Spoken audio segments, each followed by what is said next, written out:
Bismillahirrahmanirrahim. Cahaya Ilmu, media pembelajaran. Assalamualaikum warahmatullahi wabarakatuh. Baiklah teman-teman sekalian, bertemu kembali dengan saya, Nola Afrijolida, dengan NIM 1814080030 dari jurusan Tadris IPA Fisika, Fakultas Tarbiyah dan Keguruan, UIN Imam Bonjol, Padang, pada mata kuliah Metodologi Penelitian dengan dosen pengampu Bu Milyasari SPD MSI.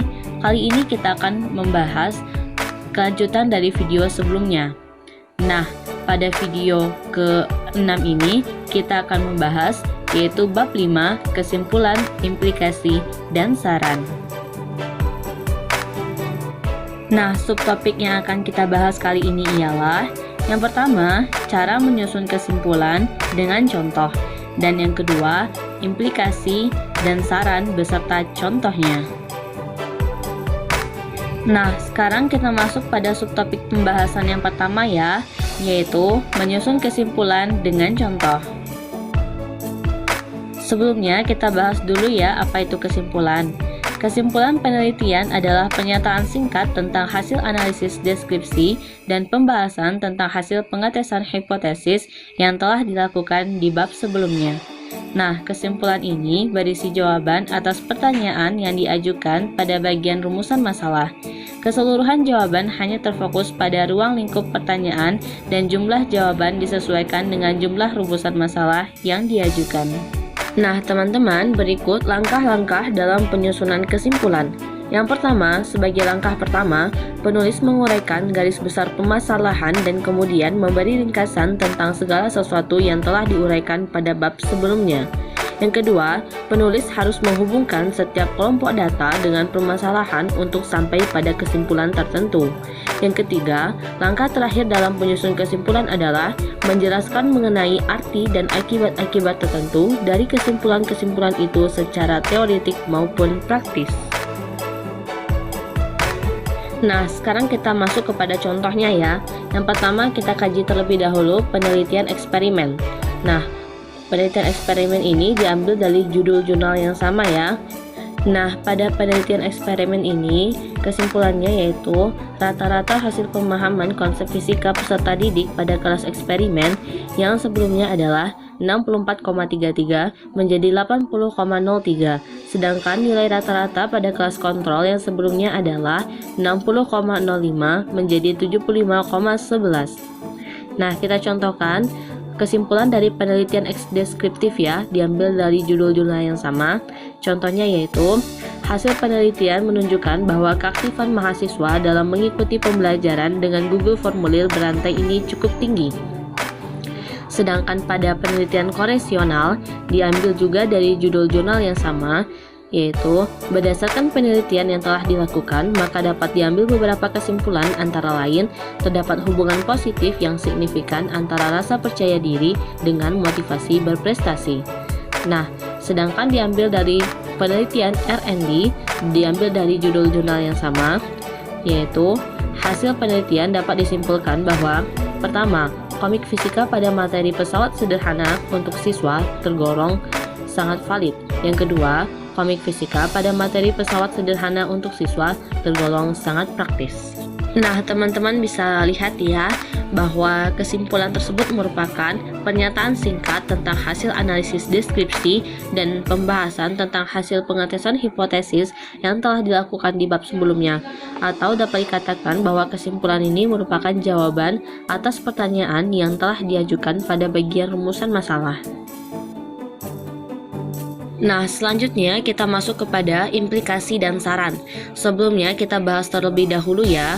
Implikasi adalah bagian di mana peneliti membahas bagaimana temuan penelitian mungkin penting untuk kebijakan, praktik, teori, dan studi penelitian selanjutnya. Implikasi ini berfungsi untuk membandingkan antara hasil penelitian yang lalu dengan hasil penelitian yang baru dilakukan. Nah, sedangkan saran adalah suatu yang diberikan kepada pembaca yang didasarkan atau hasil temuan dalam studi yang telah dilakukan dan bukan berupa pendapat atau tinjauan idealis pribadi peneliti. Di sini kita dapat mengambil contohnya. Yang pertama adalah dalam penelitian eksperimen, diambil juga dari judul jurnal yang sama, yaitu contohnya ialah penerapan model pembelajaran Arias berbantuan video memberikan pemahaman konsep fisika yang lebih baik dari model pembelajaran konvensional di kelas 8 di MNTSN Durian Tarung, sehingga model pembelajaran Arias bisa diterapkan dengan baik. Nah, contoh yang kedua ialah penelitian deskriptif, diambil juga dari judul jurnal yang sama, yaitu berdasarkan hasil tersebut dapat disimpulkan bahwa mahasiswa yang masih lemah dalam kompetensi pembelajaran membedakan tingkat presisi dan akurasi dalam pengukuran sehingga diperlukan pengayaan terhadap materi tersebut. Contoh selanjutnya ialah pada penelitian koreksional, diambil juga dari judul jurnal yang sama, yaitu dari hasil penelitian yang dilakukan di SD Negeri 18 Seluma, maka dapat disarankan dan diberi masukan kepada berbagai pihak yang bersangkutan, yaitu bahwa guru diharapkan tetap memberikan motivasi lebih sering agar dapat membantu siswa-siswa untuk menggunakan dan mengembangkan bakat-bakat serta menghargainya. Nah, sedangkan pada penelitian R&D diambil juga dari judul jurnal yang sama, contohnya ialah berdasarkan hasil penelitian dan pembahasan, maka dapat dikemukakan beberapa saran berikut ini. Yang pertama, bagi peneliti selanjutnya yang akan mengembangkan media pembelajaran, dapat mengembangkan materi lebih lanjut sehingga tingkat pemahaman siswa akan semakin tinggi. Yang kedua, bagi peneliti selanjutnya yang akan mengembangkan media pembelajaran, dapat mengembangkan komik fisika yang lebih menarik lagi sehingga siswa lebih tertarik dan mudah untuk belajar. Nah, teman-teman bisa lihat dari berbagai contoh saran pada penelitian-penelitian yang telah dipaparkan tadi, dapat dikatakan bahwa saran ini merupakan suatu yang diberikan kepada pembaca yang didasarkan atau pada hasil temuan dalam studi yang telah dilakukan. Nah, ini merupakan hasilnya kepada pembaca dan ini bukan merupakan pendapat pribadi ataupun tinjauan idealis pribadi peneliti. Baiklah, sekian video saya pada kali ini ya.